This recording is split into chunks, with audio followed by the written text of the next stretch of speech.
Doctor ortho Ayurvedic oil and capsule. अब दर्द भी घुटने टेकेगा। यूपी टेट की आज से शुरू परीक्षा, 3 दिनों तक चलेगी परीक्षा। 60 जिलों में 16 लाख अभ्यर्थी होंगे शामिल। वाराणसी के दाल मंडी में 5 मस्जिदों पर पीडब्ल्यूडी का चला पीला पंजा। 5 मस्जिदों के प्रबंधन ने दी ध्वस्तीकरण के लिए सहमति। कड़ी सुरक्षा के बीच मस्जिदों पर चले हथौड़े। राम मंदिर में कथित चढ़ावा चोरी मामले में अयोध्या में वकीलों का प्रदर्शन। चंपत राय, अनिल मिश्रा और गोपाल राव के खिलाफ मुकदमा दर्ज करने की मांग। पुलिस से धक्का मुक्की के बाद सिविल लाइन पुलिस चौकी तहरीर दी।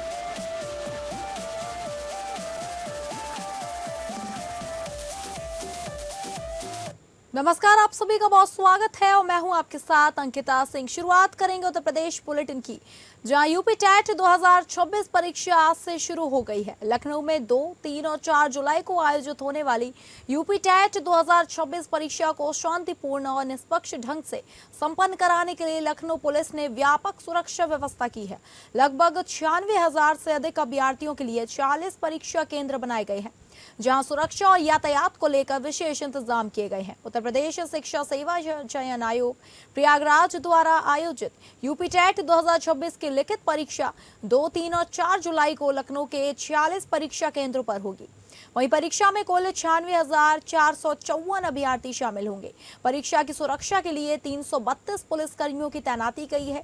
प्रत्येक परीक्षा केंद्र पर उप निरीक्षक, आरक्षी और महिला पुलिस कर्मियों की ड्यूटी लगाई गई है। इसके अलावा गोपनीय परीक्षा सामग्री की सुरक्षा के लिए सशस्त्र पुलिस बल भी तैनात रहेगा। परीक्षा केंद्रों पर मोबाइल फोन, स्मार्ट वॉच और अन्य इलेक्ट्रॉनिक उपकरण पूरी तरह प्रतिबंधित रहेंगे। वहीं परीक्षा केंद्रों के 200 मीटर के दायरे में साइबर कैफे, फोटोकॉपी की दुकानें और पीसीओ बंद रहेंगे। परीक्षा के दौरान लाउडस्पीकर के इस्तेमाल पर भी रोक रहेगी। यातायात व्यवस्था को सुचारू बनाए रखने के लिए रेलवे स्टेशन, बस अड्डे, मेट्रो स्टेशन, टैक्सी स्टैंड और परीक्षा केंद्रों के आसपास अतिरिक्त यातायात पुलिस तैनात रहेगी। इसके साथ ही यूपी 112 पिंक पेट्रोल और एंटी रोमियो स्क्वाड भी लगातार गश्त करेंगे। लखनऊ पुलिस ने अभ्यर्थियों और उनके अभिभावकों से समय से परीक्षा केंद्र पहुंचे, नियमों का पालन करने और किसी भी अफवाह पर, भ्रामक सूचना पर ध्यान न देने की अपील की है। उत्तर प्रदेश टीईटी की परीक्षा 2 जुलाई, 3 जुलाई और 4 जुलाई को होनी है। जनपद लखनऊ के 46 सेंटरों पर 3 दिनों में प्रतिदिन 2 शिफ्ट में कुल 96,454 अभ्यर्थियों की एग्ज़ाम होनी है, जिसके लिए पुलिस व्यवस्था कर ली गई है। प्रत्येक सेंटर पर सब इंस्पेक्टर के नेतृत्व में 5 पुलिसकर्मी तैनात किए गए हैं, जिनका दायित्व होगा कि आसपास के एरिया में कानून व्यवस्था सुनिश्चित करे, पूरे परिसर की सुरक्षा व्यवस्था सुनिश्चित करे और जो टीम चेकिंग फ्रिस्किंग कर रही है उन सभी को सुपरवाइज भी करेंगे। वाराणसी के दाल मंडी में 5 मस्जिदें तोड़ी गई हैं। 11 घंटे चली कार्रवाई में इना 50 से 60% तक का हिस्सा तोड़ दिया गया। एक मस्जिद की करीब 20 फीट ऊंची 2 मीनारों को गिरा दिया गया। पूरा दिन करीब 200 मजदूर हथौड़े से मस्जिदें गिराने में जुटे रहे। प्रशासन ने भी दाल मंडी जाने वाले रास्ते को टीन शेड लगाकर बंद कर दिया था। मौके पर सुरक्षा के लिए 1860 जवान तैनात रहे। इनमें पीएसी की 7 कंपनियां, सीआरपीएफ की 1 बटालियन, आरआरएफ की 1 बटालियन और स्थानीय पुलिस फोर्स शामिल है। यह कार्रवाई दाल मंडी चौड़ीकरण परियोजना के तहत की गई। चौड़ीकरण परियोजना की जद में कुल 6 मस्जिदें आई हैं। इनमें से 5 मस्जिदों के प्रबंधन ने पहले ही ध्वस्तीकरण के लिए सहमति दे दी थी, जबकि एक मस्जिद को लेकर सहमति नहीं बन सकी। इस बीच पुलिस प्रशासन ने मीडिया को वीडियोग्राफी और फोटोग्राफी करने से भी रोक दिया। दरअसल दाल मंडी चौड़ीकरण परियोजना के तहत 181 मकानों और 6 मस्जिदों को हटाया जाना है। अब तक 162 मकानों पर कार्रवाई हो चुकी है। इनमें से 80 मकानों को पूरी तरह जमींदोज किया जा चुका है। दाल मंडी चौड़ीकरण परियोजना के तहत 181 मकानों के साथ 6 मस्जिदें भी प्रभावित हो रही हैं। इनमें लंगड़े हाफिज मस्जिद, निसारन की मस्जिद, रंगीले शाह मस्जिद, अली रजा मस्जिद, संगम रमर मस्जिद और मस्जिद मिर्जा करीमुल्ला बेग शामिल है।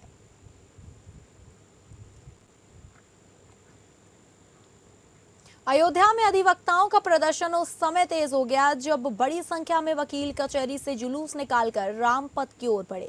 इस दौरान पुलिस ने उन्हें रोकने का प्रयास किया, जिससे धक्का मुक्की की स्थिति बन गई। प्रदर्शनकारी बैरिकेडिंग पार करते हुए आगे बढ़े और संबंधित लोगों के खिलाफ मुकदमा दर्ज करने की मांग की। सैकड़ों की संख्या में अधिवक्ता कचहरी परिसर से निकलकर रामपथ के रास्ते थाना राम जन्मभूमि की ओर बढ़ रहे थे। रास्ते में पुलिस ने बैरिकेडिंग लगाकर उन्हें रोकने की कोशिश की, जिसके दौरान पुलिस और अधिवक्ताओं के बीच धक्का मुक्की भी हुई। इसके बाद अधिवक्ता सिविल लाइन पुलिस चौकी के पास रुके और उन्होंने चंपत राय, अनिल मिश्रा तथा गोपाल राव के खिलाफ मुकदमा दर्ज करने की मांग करते हुए तहरीर सौंप दी। पुलिस ने अधिवक्ताओं को तहरीर प्राप्त होने की रसीद भी उपलब्ध कराई। इस दौरान बार एसोसिएशन के अध्यक्ष ने कहा कि फिलहाल आंदोलन को समाप्त नहीं बल्कि स्थगित कर दिया गया है। उनका कहना है कि यदि मामले में मुकदमा दर्ज नहीं किया गया तो आने वाले दिनों में बड़े स्तर पर आंदोलन किया जाएगा। फिलहाल पुलिस ने तहरीर प्राप्त कर मामले की जांच शुरू करने की बात कही है। आगे की कार्रवाई जांच के निष्कर्षों के आधार पर की जाएगी। की कवायद शुरू है। आंदोलन रुक जाएगा। आंदोलन अभी परिस्थितियों पर मीटिंग होगी। आंदोलन के लिए मीटिंग होगी। आंदोलन स्थगित करने लायक होगा तो स्थगित होगा। अगर कॉपी नहीं मिलेगी तो आगे बढ़ेगा। ये कॉपी पर निर्भर करता है। नहीं, अगर एफआईआर दर्ज नहीं होती तो फिर क्या आगे क्या तो आगे हम बढ़ेंगे, नहीं दर्ज करेंगे, कोर्ट में चलेंगे, उनके बड़े अधिकारियों से कहेंगे, रास्ता जाम करेंगे, सब जो बन पड़ेगा सब करेंगे। वाराणसी से लखनऊ पहुंचे एक पीड़ित ने करोड़ों रुपए की संपत्ति को कथित तौर पर फर्जी दस्तावेजों के जरिए बेचने का आरोप लगाया है। पीड़ित का दावा है कि आरोपित पुलिस कार्रवाई से बचने के लिए प्रदेश के उप मुख्यमंत्री का नाम ले रहे हैं। मामले को लेकर पीड़ित ने लखनऊ पहुंचकर उप मुख्यमंत्री ब्रजेश पाठक से मुलाकात की और निष्पक्ष जांच की मांग की। वाराणसी के रोहनिया थाना क्षेत्र के अरविंद भारद्वाज का आरोप है कि उनकी करोड़ों रुपए मूल्य की संपत्ति को फर्जी दस्तावेजों के आधार पर बेच दिया गया। उनका कहना है कि मामले में नामजद आरोपित पुलिस कार्रवाई से बचने के लिए प्रदेश के उप मुख्यमंत्री का नाम ले रहे हैं, जिससे जांच प्रभावित हो रही है। हालांकि इन आरोपों की आधिकारिक पुष्टि नहीं हुई है। पीड़ित के अनुसार उप मुख्यमंत्री ने मामले को गंभीरता से लेते हुए संबंधित अधिकारियों को जांच कर नियम अनुसार कार्रवाई सुनिश्चित करने का आश्वासन दिया है। फिलहाल मामले की जांच संबंधित एजेंसियों के स्तर पर जारी है और जांच पूरी होने के बाद ही पूरे प्रकरण की वास्तविक स्थिति स्पष्ट हो सकेगी।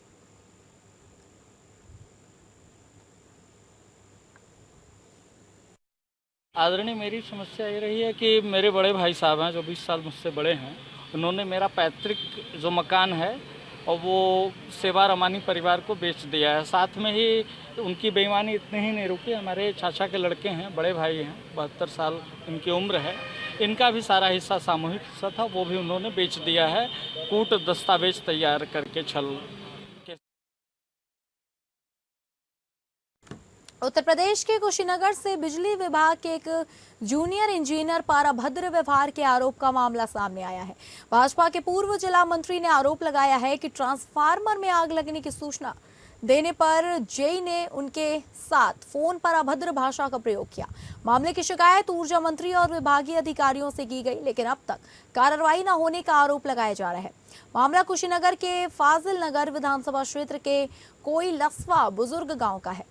आरोप है कि ट्रांसफार्मर में आग लगने की सूचना देने के लिए भाजपा के पूर्व जिला मंत्री ने लाइनमैन से संपर्क न होने पर संबंधित जेई को फोन किया था। भाजपा के पूर्व जिला मंत्री का आरोप है कि समस्या के समाधान के बजाय जेई ने उनसे अभद्र भाषा में बात की। इस कथित बातचीत का ऑडियो भी सोशल मीडिया पर वायरल होने का दावा किया जा रहा है। हालांकि वायरल ऑडियो की स्वतंत्र पुष्टि नहीं हुई है। पीड़ित का कहना है कि उन्होंने मामले की शिकायत फाजिल नगर विधायक सुरेंद्र सिंह कुशवाहा के नाम की है। बाद में कुशीनगर के 4 भाजपा विधायकों ने ऊर्जा मंत्री ए.के. शर्मा और विभागीय अधिकारियों को पत्र देकर मामले में कार्यवाही की मांग की। शिकायत के बावजूद अब तक कार्रवाई नहीं होने का आरोप लगाया जा रहा है। विधायक सुरेंद्र सिंह कुशवाहा का कहना है कि वरिष्ठ कार्यकर्ता के साथ कथित दुर्व्यवहार गंभीर मामला है और इसकी शिकायत ऊर्जा मंत्री तथा विभागीय अधिकारियों से की जा चुकी है। उनके अनुसार कार्रवाई की प्रक्रिया शुरू हो चुकी है और जल्द उचित निर्णय लिया जाएगा। हमारे रामवृक्ष गिरी जी जो पूर्व में जिला मंत्री रहे हैं, जनता पार्टी के वरिष्ठतम कार्यकर्ता में से एक है और इस उम्र में भी कितनी मेहनत से वो पार्टी के कार्यों को करते हैं, सहयोग करते हैं और उनके साथ एक मामूली जेई ने और सिर्फ यह कहने पर कि ट्रांसफार्मर जल रहा है, लाइट कटवा दीजिए, और उस जेई द्वारा उनके साथ बदतमीजी किया गया, अभद्र शब्दों का प्रयोग किया गया। इसके लिए हम लोग लखनऊ गए थे। हम 3-4 विधायक जाकर के ऊर्जा मंत्री से मिले, कार्रवाई की मांग किए। कार्रवाई के लिए पत्र आ भी गया हुआ है। हमारी एक्सीएन देवरिया और एससी देवरिया से बात हुई है। पीलीभीत के पूरनपुर गांव के एक होटल में शंकराचार्य अविमुक्तेश्वरानंद सरस्वती ने पत्रकारों से बातचीत में गाय को राष्ट्रीय माता घोषित करने की मांग दोहराई और सरकार पर निशाना साधा। उन्होंने कहा, जिस सरकार ने गाय के नाम पर वोट लेकर सत्ता हासिल की है, वही आज इस मुद्दे पर राजनीति कर रहा है। उनका आरोप था कि गाय को राष्ट्रीय माता घोषित करने की मांग लंबे समय तक मुस्लिम विरोध के नाम पर टाली गई। शंकराचार्य ने कहा कि 78 साल बाद मुस्लिम समाज के लोगों ने भी गाय को राष्ट्रीय माता घोषित करने की मांग का समर्थन किया तथा गाय न खरीदने और न काटने का संकल्प लिया। उन्होंने दावा किया कि संकल्प का पालन भी किया गया, जिससे ईद के अवसर पर लाखों गाय कटने से बच गई। उन्होंने कहा, इसके बावजूद सरकार ने इस पहल की कोई सराहना नहीं की। उन्होंने कहा, जब वेद पुराणों में गाय को माता का दर्जा दिया गया तो केंद्र और राज्य सरकार को इसे राष्ट्रीय माता घोषित करने में क्या आपत्ति है। उन्होंने कहा, अब सभी समाज के लोग इस मुद्दे पर साथ आ रहे हैं और वे अपने मतदान का उपयोग उसी दल के समर्थन में करेंगे जो गाय को राष्ट्रीय माता घोषित करेगा। इसके साथ ही उन्होंने सवाल उठाया कि जब संत लोभ मोह त्याग कर भगवान की आराधना के लिए जीवन समर्पित करता है तो उसे मुख्यमंत्री की कुर्सी पर बैठने की आवश्यकता क्यों पड़ती है। कि पीलीभीत जो है ये किसी की जागीर तो है नहीं, किसी को भी चाहे तो आने दे और चाहे तो पीलीभीत जिला है तो उन्होंने आमंत्रित किया है। हमारे हमारा है आत्मा की अपनी मान्यता जो भी हो उसकी अपनी है, उससे हमें क्या लगता है। महाराज जी राम मंदिर चले शास्त्रार्थ के लिए भी शास्त्रार्थ करें, हमारा स्वभाव है। लोग शंकराचार्य तो शास्त्रार्थ का स्वभाव लेके आते हैं। क्या दिक्कत है? हमें क्या दिक्कत है? शास्त्रार्थ करना हो करें। जहां बरेली में 26 सितंबर 2025 को हुए दंगे के मुख्य आरोपी मौलाना तौकीर रजा से जुड़े मामले में प्रशासन ने बड़ी कार्रवाई की है। शहर कोतवाली थाना क्षेत्र के मोहल्ला सौदागरान में स्थित उनकी और उनके परिवार से जुड़ी संपत्ति को सील कर दिया गया है। प्रशासन की इस कार्रवाई को मुख्यमंत्री योगी आदित्यनाथ की सख्ती के बाद की गई बड़ी पहल माना जा रहा है। मामला मंदिर की जमीन को कथित रूप से अवैध तरीके से खरीदने और उस पर लैंड जिहाद फैलाने के आरोपों से जुड़ा बताया जा रहा है। इस कार्रवाई के बाद इलाके में तनाव और चर्चा का माहौल बना हुआ है। स्थानीय निवासी और मामले में पक्षकार लवलीन कपूर ने गंभीर आरोप लगाते हुए कहा कि पहले हिंदू परिवारों की संपत्तियां खरीदी गई और अब प्राचीन मंदिरों को भी निशाना बनाया जा रहा है। उन्होंने इसे एक सुनियोजित साजिश बताते हुए लैंड जिहाद का हिस्सा करार दिया। लवलीन कपूर के अनुसार मंदिर की लगभग 2000 वर्ग गज जमीन को धीरे धीरे खुर्द बुर्द किया गया और कथित तौर पर 1978 में एक साजिश के तहत मंदिर में चोरी की झूठी रिपोर्ट दर्ज कराई गई।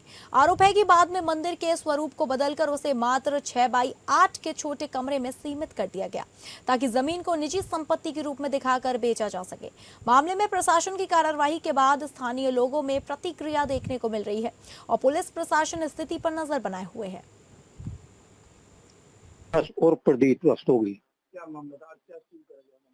ये जो सामने प्राचीन लक्ष्मी नारायण मंदिर का कि जो उस समय 2023 में इन्होंने अताउर रहमान महफूज हसन खान को विक्रय कर दिया था, संदीप शर्मा द्वारा विक्रय किया गया था, जिसमें हमने उसमें कार्रवाई की थी। थाने द्वारा 145 की रिपोर्ट मजिस्ट्रेट के यहाँ प्रेषित हुई थी।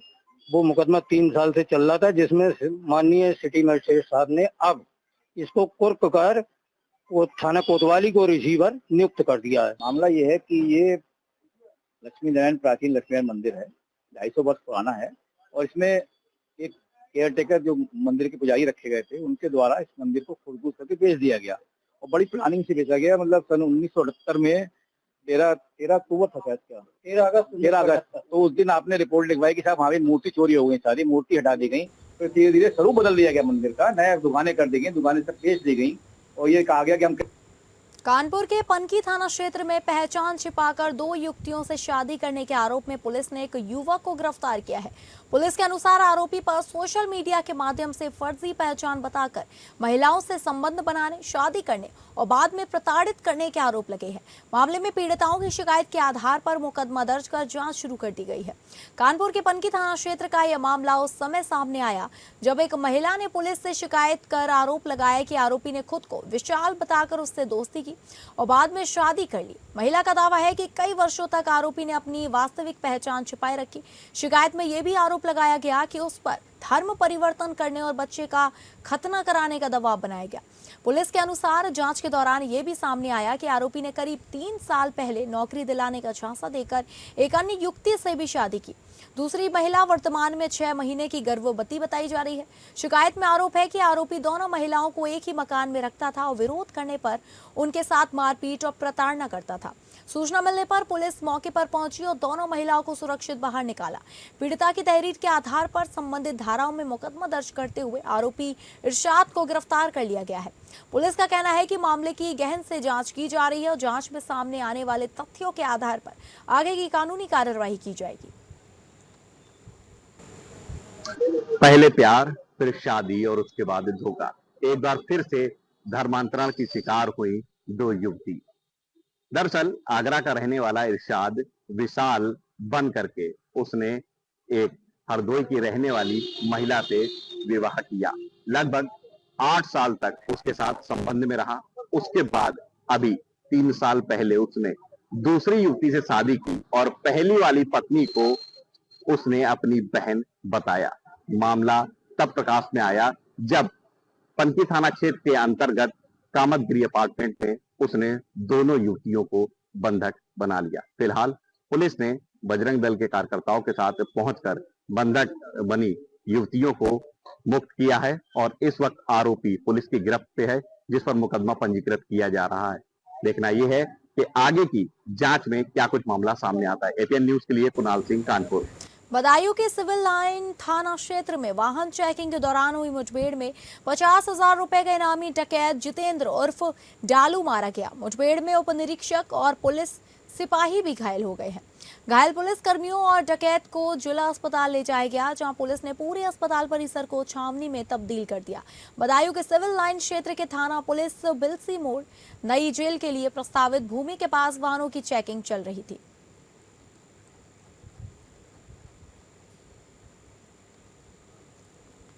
हमीरपुर जिले के सुमेरपुर कस्बे में खुद को चाकू मारने का मामला सामने आया है।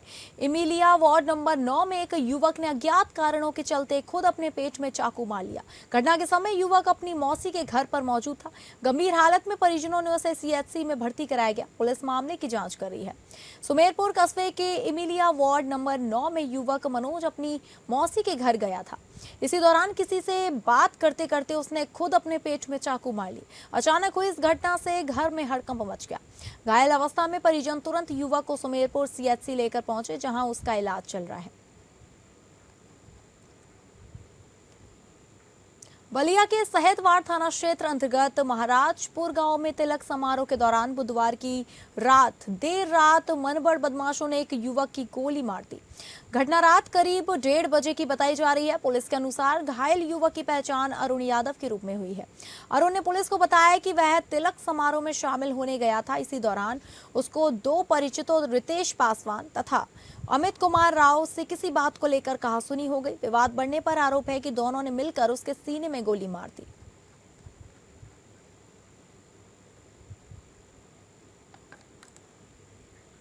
तो फिलहाल उत्तर प्रदेश बुलेटिन में बस इतना ही। नमस्कार।